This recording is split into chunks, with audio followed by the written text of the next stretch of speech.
Bien, bonjour à tous et bienvenue. Je suis Brice Métadier et j'ai la responsabilité du projet de mise en accessibilité de l'acceptation CB. Alors, je suis très heureux d'être parmi vous aujourd'hui. Je suis aussi très impressionné. C'est moi qui vais animer cette table ronde dédiée à la directive européenne accessibilité et à sa déclinaison dans le domaine des paiements. Alors, pour près de 10 millions de personnes en situation de handicap en France, l'accessibilité des paiements est une dimension cruciale de l'inclusion numérique. Et ce n'est pas par hasard si le sujet a été inscrit au cœur de la stratégie des moyens de paiement 2025-2030. Alors dans le domaine des paiements, il faut bien voir l'accessibilité comme bien plus qu'une simple question de conformité réglementaire. C'est une réelle opportunité avant tout de repenser les offres et de créer des solutions innovantes et inclusives by design. Alors au cours de la table ronde d'aujourd'hui, nous allons prendre le temps de la pédagogie avant tout, en revenant sur la directive européenne accessibilité, sa transposition dans la loi française. Et puis, nous détaillerons comment CB et ses filiales, accompagnés des acteurs publics et privés, ont mis en commun leurs forces pour définir de nouvelles solutions, des solutions d'accessibilité simples, homogènes, universelles et adaptées aux besoins des utilisateurs. Alors pour m'accompagner autour de cette table, j'ai le plaisir d'accueillir 3 experts. Tracy McDonald de la société Verifone, en charge des relations SKIM et de la conformité pour la zone Europe et Moyen-Orient. Et Tracy nous apportera son éclairage industriel. Julien Lassalle, adjoint au directeur des études et de la surveillance des paiements à la Banque de France, également secrétaire du Conseil national des moyens de paiement, le CNMP pour les intimes. Julien nous apportera son éclairage institutionnel et de régulateur. Et puis également Manuel Pereira, à ma gauche, responsable du pôle accessibilité au sein de l'association Valentin OI, l'AVH, et référent interassociatif sur les questions de handicap en France. Alors un grand merci à tous les 3 d'être avec moi aujourd'hui pour cette table ronde. Et pour démarrer et pour bien comprendre ce qui a motivé la directive européenne et puis ensuite ce qui a orienté nos travaux, je pense qu'il est important de bien se confronter à la réalité des utilisateurs lors de l'acte de paiement. Et pour ce premier témoignage, je vais laisser la parole à Manuel, qui va nous expliquer les différentes situations auxquelles il a pu être confronté. Merci, bonjour à tous, ravi d'être parmi vous. Alors pourquoi cette directive? Tout simplement parce que les 2 millions de personnes déficientes visuelles se sont retrouvées plus ou moins un jour ou l'autre confrontées à des difficultés pour accomplir des actes aussi essentiels que sont des actes de paiement. Alors les difficultés, elles se situent à différents niveaux. On va en prendre une très simple, c'est l'utilisation de la carte bancaire et donc le paiement via les terminaux de paiement électronique. Aujourd'hui, on est dans un univers où on a le tactile qui est omniprésent et les TPE n'échappent pas à la règle, comme vous le savez. À partir de là, on a la possibilité de composer son code confidentiel sur ces terminaux de paiement. Et lorsque vous êtes dans un taxi ou que vous êtes au restaurant et que le restaurateur ou le taxi vous tend l'appareil de carte bleue pour que vous payiez l'addition ou la course et que vous prenez l'appareil en main et vous vous retrouvez avec un appareil qui est totalement lisse, sans touche, sans aucun repère, je peux vous dire que vous vivez de grands moments de solitude. Et du coup, il fallait trouver des solutions à ces problèmes. Autre problème, lorsque vous allez dans une banque et que vous voulez faire une remise de chèque, là encore, beaucoup de terminaux utilisent les technologies tactiles. Et là encore, on se retrouve à devoir dépendre de l'aide d'un tiers pour faire son dépôt de chèque. Troisième exemple que je voudrais vous prendre, vous êtes sur un site où vous voulez faire des courses en ligne. Et puis, vous remplissez votre panier d'achat, vous validez votre commande et vous arrivez sur le processus de paiement où vous devez finaliser votre achat. Et là, lorsque vous avez fait toutes ces étapes et que vous vous retrouvez sur un module de paiement en ligne qui ne vous permet pas de saisir les informations de votre carte bancaire ou encore de sélectionner votre carte bancaire ou troisième possibilité, vous avez saisi toutes ces informations, mais le bouton qui vous permet de valider votre achat, eh ben, votre aide technique ne la voit pas et donc vous ne pouvez pas finaliser votre achat. Et c'est pour ça qu'il y a eu un gros travail du secteur associatif pour aboutir à cette directive de 2019. Merci Manuel. Donc, tu viens de nous expliquer les difficultés auxquelles tu es confronté au quotidien.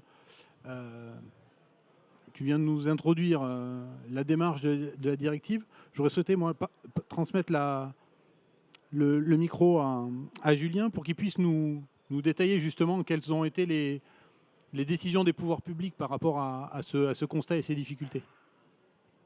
Oui, bonjour à tous. Alors, effectivement, le témoignage de M. Pereira nous montre que globalement, il y a des difficultés qui sont bien réelles en matière d'accessibilité, notamment des services de paiement. Alors, la directive, elle est beaucoup plus large que les services de paiement, mais on va parler des paiements, c'est ce qui nous occupe aujourd'hui. Et ce qui est évident, c'est qu'on ne va pas décréter du jour au lendemain l'accessibilité totale, on ne va pas d'un claquement de doigts résoudre tous ces problèmes et dire qu'il faut qu'on s'inscrive dans une trajectoire qui nous permette de s'assurer que le sujet de l'accessibilité est désormais pris en compte de façon systématique et que dans la durée, on ait des efforts qui soient faits pour rendre les interfaces, les produits, les services les plus accessibles possibles. C'est une démarche de longue durée et qui ne sera jamais terminée. Voilà. C'est comme sur la sécurité, autre sujet qu'on connaît bien, traité sur l'autre table ronde en ce moment même. Il n'y a pas un moment où on peut se dire en matière de sécurité, on a terminé. Et sur l'accessibilité, ce sera sans doute pareil. Il n'y a pas un moment où on pourra se dire, ça y est, en accessibilité, on a fait le tour, tout est accessible, donc on peut arrêter d'y penser. Ceci étant dit, l'approche qui est retenue s'est construite progressivement. Alors il y a bien sûr cette directive accessibilité prise au niveau européen, adoptée en 2019. Donc cette directive, qu'est-ce qu'elle nous dit? Elle nous dit que les services de paiement qui sont mis à disposition des utilisateurs pour permettre des paiements, que ce soit à distance, que ce soit au point de vente, doivent s'appuyer sur des interfaces qui sont des interfaces numériques qui doivent être perceptibles, qui doivent être utilisables, compréhensibles, robustes. Et donc, tout autant d'attributs qui font peser à l'avenir une exigence sur la mise à disposition de ces services et des produits associés. Alors, on distingue bien ce qui est service immatériel et ce qui est produit, un terminal, une carte, quelque chose qui est entre les mains de l'utilisateur au moment de l'acte de paiement. Là-dessus, la directive elle a fixé des échéances, alors qui peuvent paraître un petit peu lointaines, mais il y a derrière une charge de mise en conformité qui est bien réelle, puisqu'on a des échéances qui vont de 2030 pour la partie service jusqu'à 2040 pour la partie produit. Ce qui nous importe, nous, aujourd'hui, Banque de France, dans cette démarche, c'est l'engagement. Et c'est la raison pour laquelle, au-delà de cette directive qui fixe des échéances, des objectifs, qui fixe une base, un minimum qu'on doit atteindre, il y a une démarche de stimulation de l'écosystème des paiements au travers du Comité national des moyens de paiement, comité qui, lors de son événement de création le 4 octobre 2022, a adopté une charte pour une meilleure accessibilité des services de paiement pour les personnes en situation de handicap. Cette charte, elle voulait marquer l'engagement du marché français non seulement à mettre en œuvre la directive, ça c'est la moindre des choses, mais à faire en sorte que cette directive elle soit mise en place de façon la plus diligente possible, avec un haut niveau d'engagement des acteurs. Ce n'est pas parce qu'on a une échéance de 2040 qu'il faut attendre 2039 pour se poser la question de comment est-ce qu'on va faire, mais c'est de construire dès à présent la trajectoire pour permettre d'atteindre cette cible et éventuellement de ne pas exclure de pouvoir l'atteindre en avance de phase. Cette charte, elle nous dit que tout nouveau produit, tout nouveau service doit aujourd'hui intégrer d'emblée les exigences attendues par cette directive accessibilité. Ça, c'est un engagement fort. Aujourd'hui, on ne doit plus voir arriver de nouveaux produits, de nouveaux terminaux sur le marché français qui ne répondent pas à ces exigences-là. Cette charte, c'est là qu'on voit qu'elle était forcément datée à un moment. Elle s'est aussi intéressée à certains dispositifs particuliers qui posaient à l'époque des difficultés d'accessibilité. On parlait déjà à ce moment-là des terminaux complètement lisses, des tablettes, des terminaux sur lesquels on doit saisir le code sur un écran dès lors qu'il n'y a pas de repère tactile. On doit considérer que ces terminaux ne sont pas suffisamment accessibles pour des personnes qui souffrent de déficience visuelle. Alors on voit sur le stand CB par exemple un bon exemple de terminal avec du retour haptique qui permet effectivement, malgré le côté lisse de l'écran, d'avoir une information, savoir où se trouvent les différentes touches. C'est un exemple très intéressant.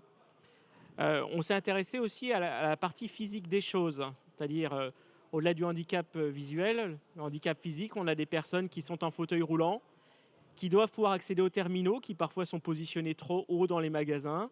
Et les distributeurs de billets, là aussi, l'accessibilité physique, c'est une préoccupation. Et ce qu'on dit dans cette charte, c'est pas que du jour au lendemain, on va changer tous les distributeurs de billets de France pour les rendre accessibles à des personnes en fauteuil roulant.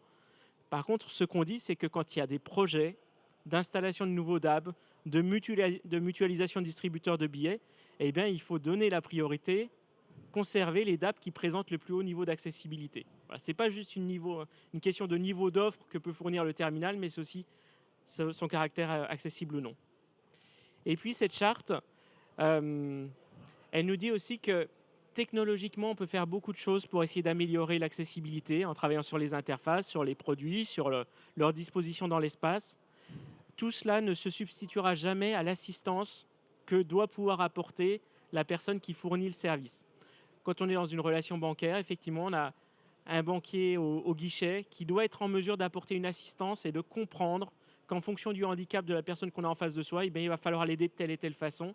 Ça va aussi pour le commerçant qui, par exemple, va voir un utilisateur vouloir utiliser une fonctionnalité spécifique de son terminal pour pouvoir accéder à la fonction haptique.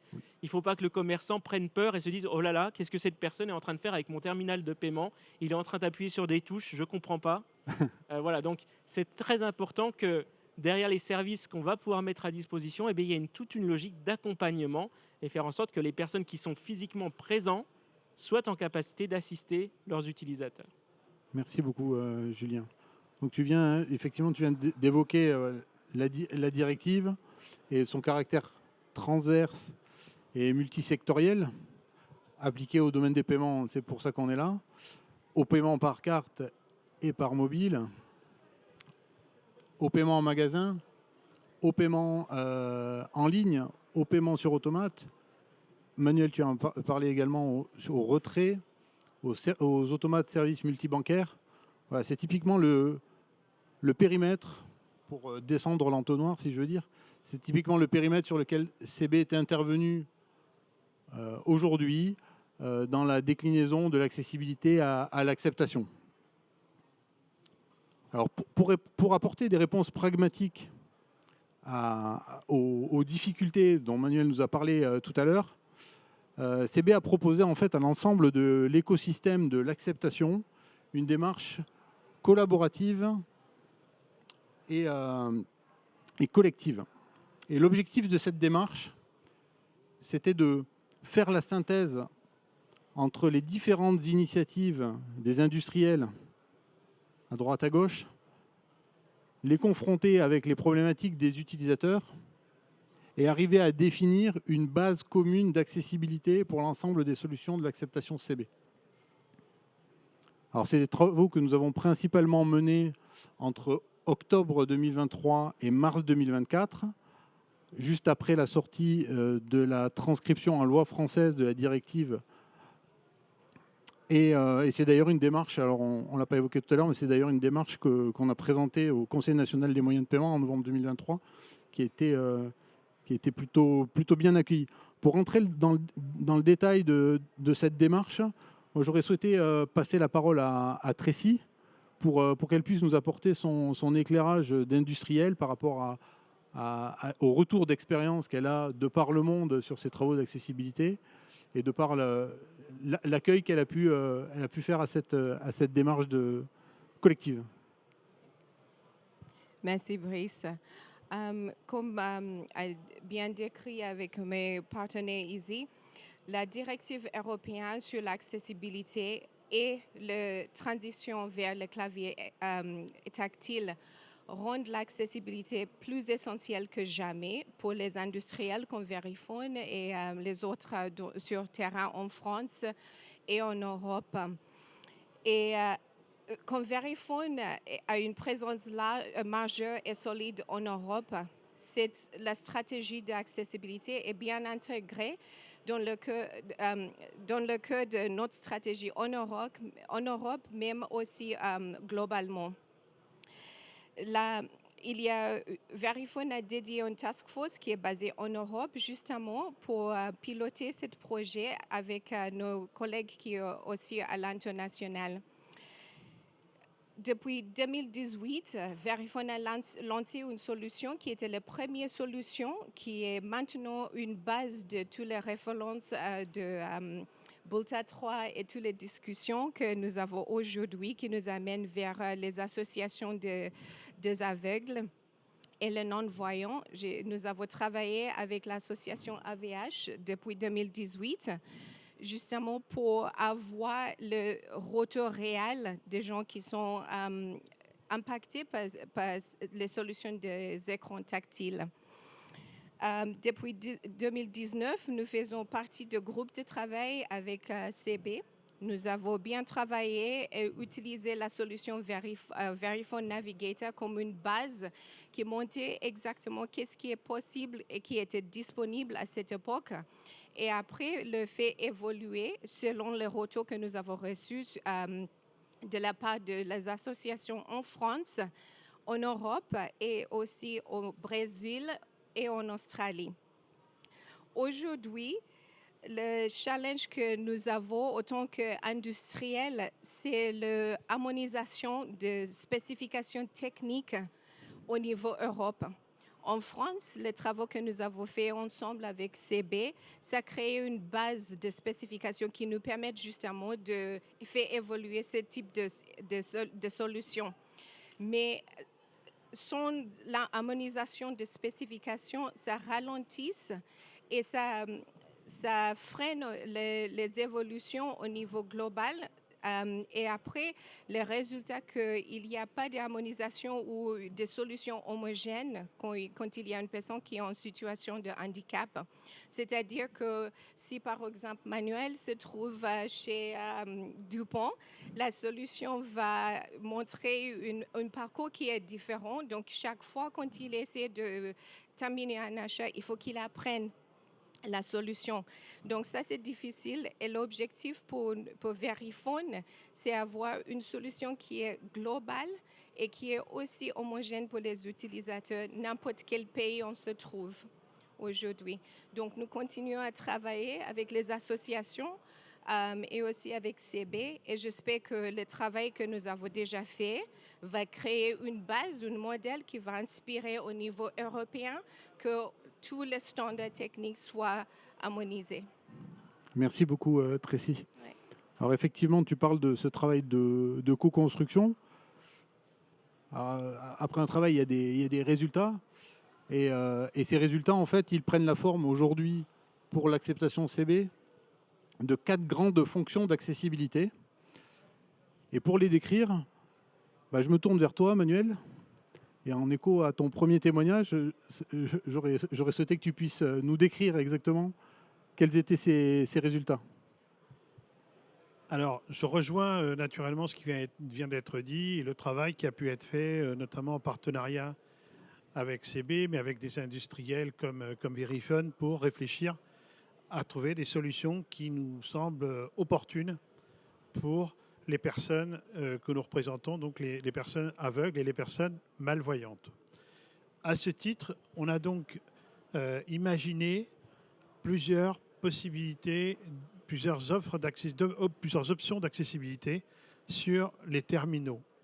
La première concerne les personnes malvoyantes avec la possibilité, grâce à une gestuelle appropriée, d'activer cette fonctionnalité d'accessibilité et de bénéficier immédiatement d'un contraste et d'une police qui soit lisible par la personne qui est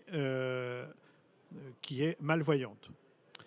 Pour ce qui concerne les personnes aveugles, on a une problématique qui est double, parce qu'il y a à la fois la personne qui est aveugle et qui entend, et on peut avoir également des personnes qui sont sourdes et aveugles.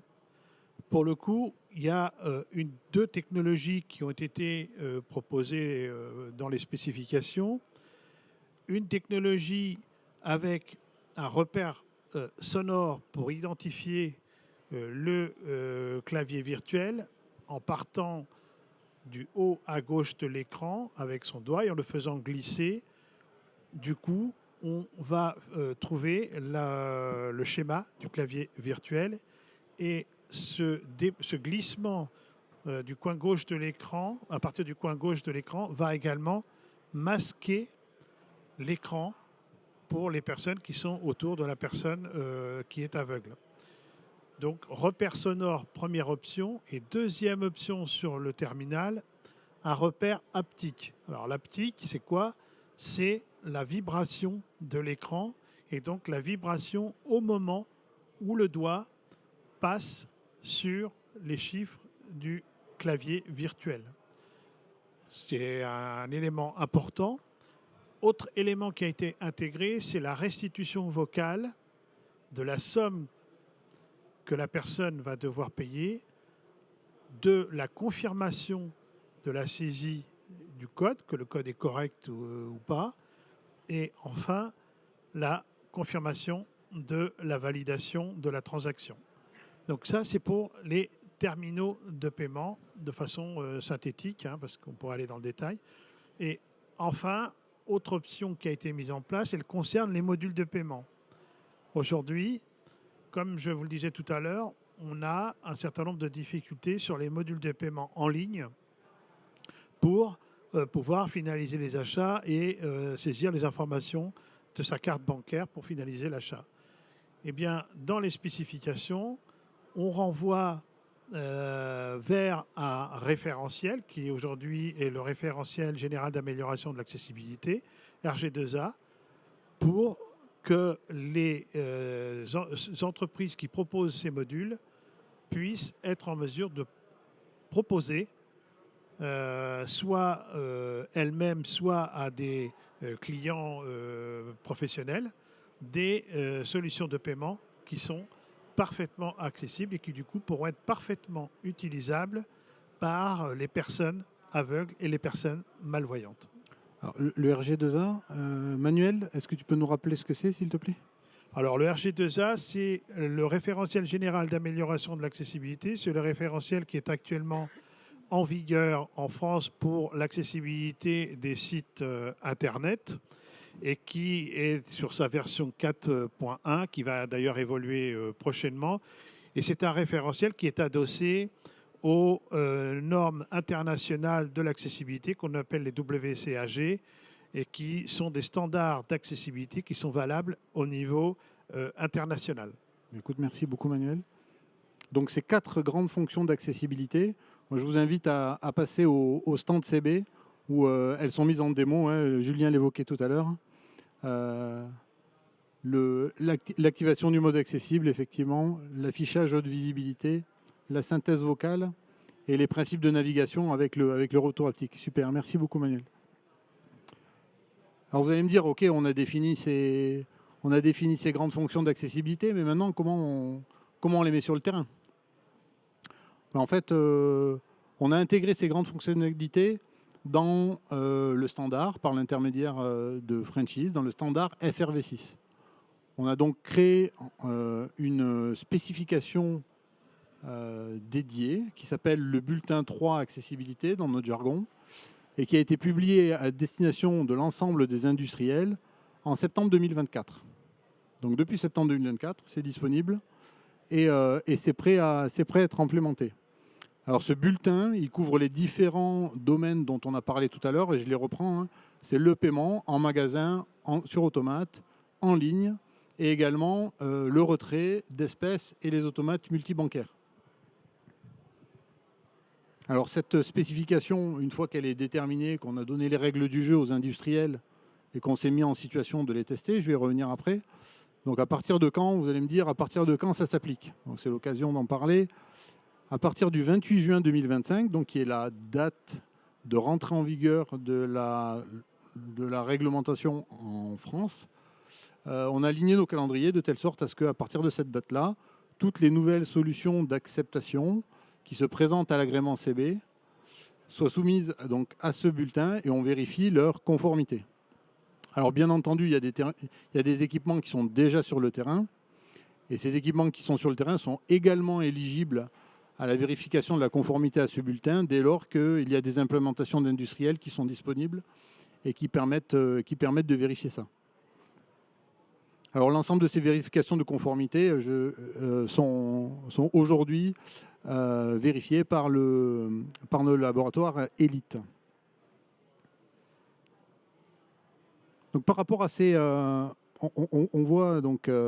j'ai décrit les grandes règles d'applicabilité de ce nouveau bulletin accessibilité pour le rendre réellement opérationnel et sur le terrain. Je me tourne vers toi, Tracy, puisque forcément, moi, en tant qu'industriel, ça va t'évoquer des choses, autant en soft qu'en hardware. J'aurais souhaité que tu puisses nous en parler avec tes mots à destination de la communauté, s'il te plaît. Bien sûr, Brice. Donc, l'accessibilité est un engagement fort pour les industriels et comme disait Julien tout à l'heure, c'est une transition progressive et évolutive avec le remplacement des terminaux et des améliorations continues. Ce n'est pas quelque chose qu'on va juste déployer aujourd'hui. On dit que c'est accessible, c'est fini, c'est terminé. C'est un travail qu'on va continuer et Verifone s'engage toute la vie des terminaux. Le développement et le déploiement de nouveaux terminaux prennent du temps car ils sont conçus pour durer longtemps. Le cycle de vie et les contraintes matérielles rendent la mise à nouveau d'accessibilité plus lente et complexe que dans le e-commerce, par exemple, comme parlait Emmanuel tout à l'heure. Les solutions comme Verifone Navigator sont basées sur la technologie Android qui est beaucoup plus agile et flexible pour ajouter les nouvelles fonctionnalités. L'évolution conjointe du software et du matériel est essentielle, qui nécessite justement, comme je dis tout à l'heure, le remplacement de matériel, surtout pour ceux qui sont déjà dans le monde de paiement. Il y a un niveau de sécurité qui s'appelle PCI. Donc aujourd'hui, sur terrain, on sait très bien qu'il y a des solutions qui sont au niveau 1, 2 et 3 qui sont déjà obsolètes. Donc là, il faut vraiment remplacer ce type de matériel parce qu'on ne peut pas faire un rétrofitting pour l'accessibilité sur ce type de terminaux. Ils sont très obsolètes et aussi pour la saisie du code PIN, le niveau de sécurité il est beaucoup faible. Donc, aussi, chez Verifone, l'accessibilité, ce n'est pas un processus à part. L'accessibilité, il est intégré dans nos solutions, dans nos logiciels. Donc, c'est pour ça qu'il faut un remplacement de matériel. Pour le e-commerce, c'est un peu plus, je ne dis pas que c'est facile, mais il y a un cadre qui est bien déjà décrit, comme j'ai parlé tout à l'heure de la harmonisation de spécifications. Il y a les règles de RGAA qui est basé sur le WCAG, qui est une norme globale aujourd'hui. Donc là, il y a un framework qui nous permet justement pour suivre qu'est-ce qu'il faut faire vraiment afin qu'une page de paiement soit accessible. Ce n'est pas la même chose pour les terminaux. Donc là, il y a beaucoup de travail et j'espère qu'avec la Banque de France et avec CB, on va trouver un cadre qui, déjà avec la base de Bulletin 3, ça nous permet, mais au niveau global, et c'est vraiment très important qu'on ait ce type d'harmonisation qui est mise en place. Et pour Verifone, concrètement, qu'est-ce qu'on fait? Nous allons accompagner nos clients pour le remplacement de ces matériels avec le nouveau gamme de terminaux de Verifone qui est déjà conçu avec l'accessibilité dans le design. Et nous avons aussi une solution qui est disponible sur notre stand si vous souhaitez le voir. Merci beaucoup Tracy. Donc tout à l'heure j'évoquais la transposition de la directive en loi française avec les différentes dates. Donc on voit qu'on est sur une transition sur le temps long, clairement. Du côté des institutionnels, quel peut être leur rôle dans la transition selon toi, Julien? Alors, comme pour tout règlement, on a pris le soin de nommer des autorités compétentes. Ça ne veut pas dire qu'on est meilleur que tout le monde en termes d'accessibilité. Ça veut juste dire qu'on est chargé de veiller à ce que, à l'échéance de la réglementation, les acteurs du marché soient globalement conformes. Une fois qu'on a dit ça, qu'est-ce qu'on a devant nous? On avait en gros une dizaine d'années pour se mettre en conformité sur les interfaces et une vingtaine d'années pour se mettre en conformité sur les produits. Donc aujourd'hui, alors je parle au passé puisque ça c'était en 2019 quand la directive a été adoptée. Aujourd'hui on est en 2025, donc les délais sont un peu plus contraints désormais. Il reste 5 ans pour les interfaces, il reste 15 ans pour les produits. Alors pour les produits, sur des terminaux, on peut se dire qu'on est sur une durée qui est compatible avec leur cycle de vie. Donc comme le disait Tracy, le remplacement naturel des terminaux devrait aider à atteindre cette cible d'accessibilité. Quand on parle de produits un petit peu plus lourds, comme un distributeur automatique de billets, là, le sujet est bien plus incertain puisqu'on est sur des matériels qui peuvent avoir une durée de vie bien plus élevée. Il va falloir qu'on s'assure de la capacité à tenir la trajectoire. Le rôle des autorités compétentes, bien sûr, c'est en tout dernier recours, au bout du bout, si on a des acteurs réfractaires à se mettre en conformité et qui n'ont pas fait les efforts nécessaires, c'est de sanctionner. Maintenant, le but normal d'une autorité, ce n'est pas de sanctionner, mais c'est d'accompagner.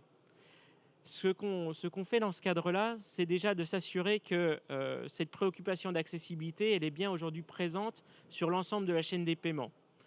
En tant qu'autorité responsable de la sécurité des paiements, on est déjà en interaction avec les banques, avec les réseaux de paiement par carte, avec les industriels, avec les commerçants et avec le monde associatif au sens large.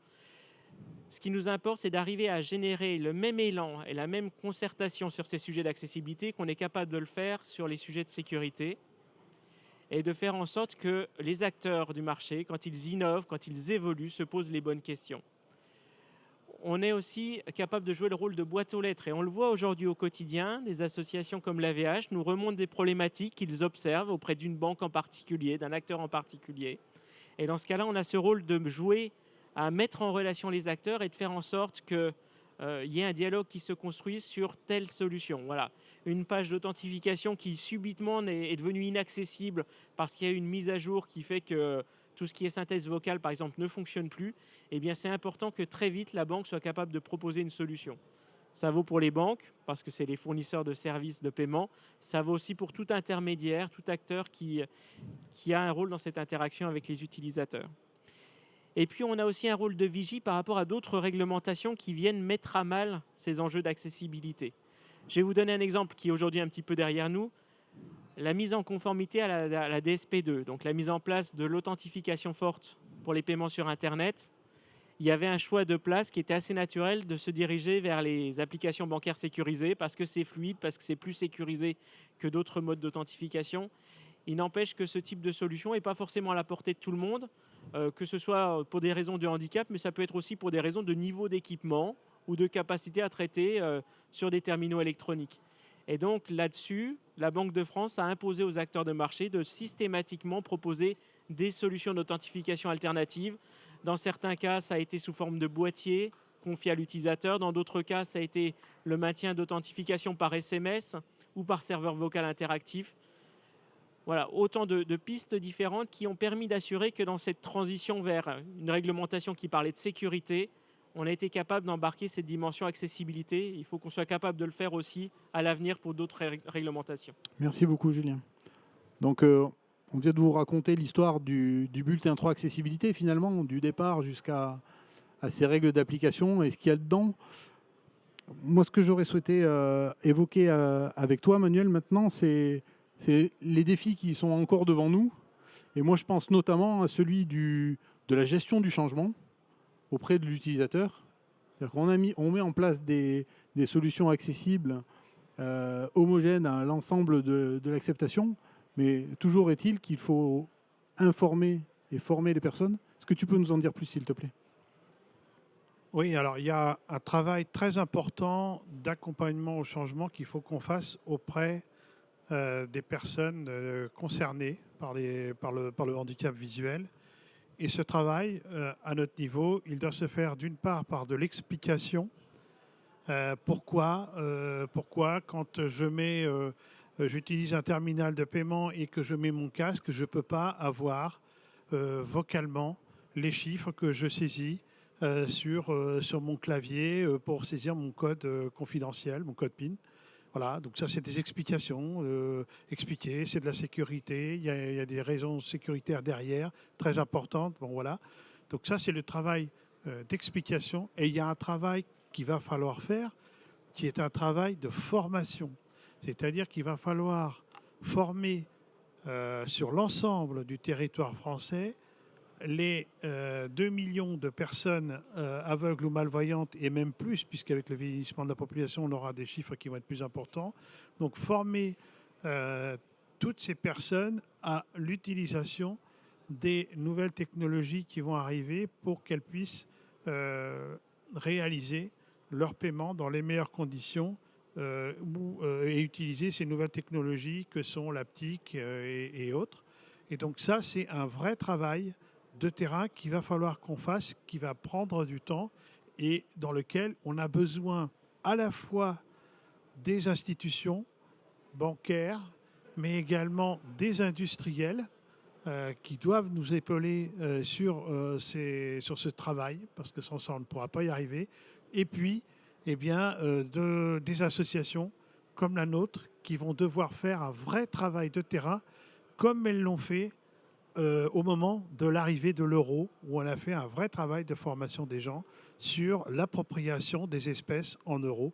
C'est exactement le même travail qu'il va falloir conduire pour ces nouvelles modalités de paiement et ces nouvelles technologies. Merci beaucoup, Manuel. Alors, un autre défi, en préparant la table ronde, un autre défi est à relever. Et je me tourne du coup vers toi, Tracy. Ouais. C'est ce que j'ai appelé succinctement dans mes notes la transition vers l'haptique. Alors, effectivement, c'est un point qui est très important. On l'a vu avec le témoignage de Manuel. Quelque chose dont on ne peut pas se passer dans la cible à long terme. Mais tout ça, ça va prendre du temps. Ça nécessite des ajustements matériels. Est-ce que tu peux nous en dire quelques mots? Oui.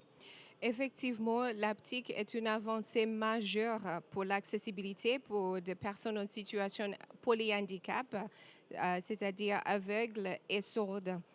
Mais l'haptique n'est pas une simple mise à jour d'un matériel. En fait, concrètement, il faut une évolution de software et également le hardware. Donc, pour cette évolution, afin de le déployer, je reviens encore une fois sur le remplacement de matériel. Et c'est un processus long et coûteux, surtout pour les petits commerçants.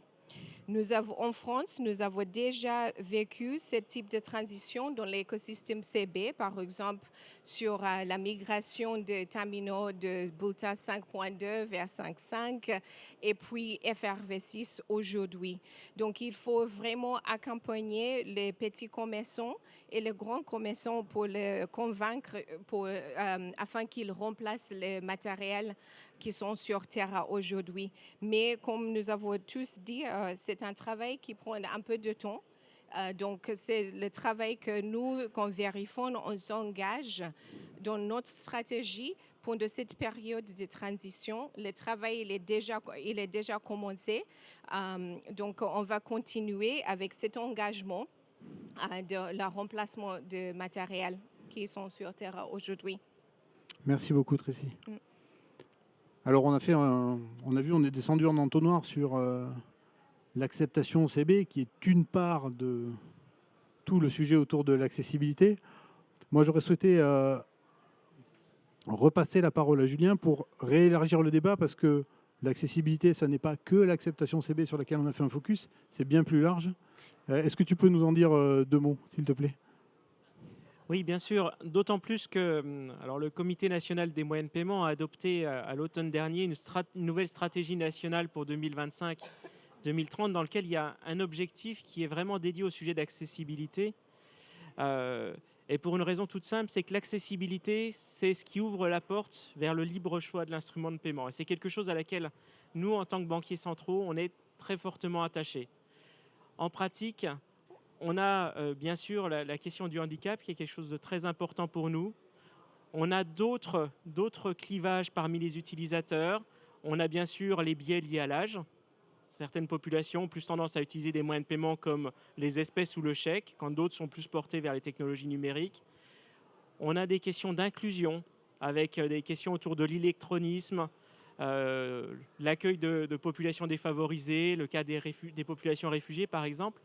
Et donc la question, c'est comment, dans ce contexte avec beaucoup de challenges en termes d'inclusion et d'accessibilité, on apporte une réponse aux besoins des utilisateurs et de leur capacité à utiliser l'instrument de paiement qui correspond le plus à leurs besoins. Alors du coup, on va sortir un petit peu du cadre de la carte, mais par exemple, un des paramètres clés de l'accessibilité, c'est aussi de pouvoir permettre aux personnes d'accéder aux espèces. Or, on sait que les espèces aujourd'hui, c'est de moins en moins utilisé à des fins de paiement. Le président Mazoyer le disait ce matin, c'est la première fois qu'au point de vente, les Français utilisent désormais plus la carte que les espèces. Donc, ça a conduit à des stratégies de rationalisation, par exemple des parcs de distributeurs automatiques de billets. Et ça, en logique économique, on peut le comprendre.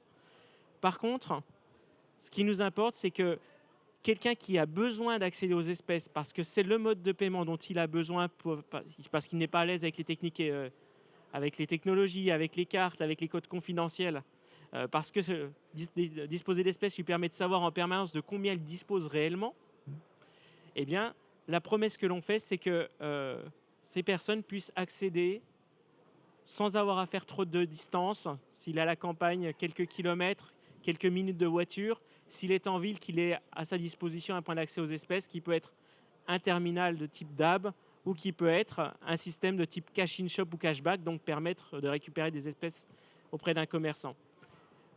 C'est le genre de choses qui ont l'air relativement élémentaires. Maintenant, s'assurer qu'on a un marché des paiements qui respecte cette exigence-là et qui s'assure que les moyens sont mis en œuvre pour qu'on puisse continuer à permettre d'accéder aux espèces à un coût qui reste supportable pour la collectivité.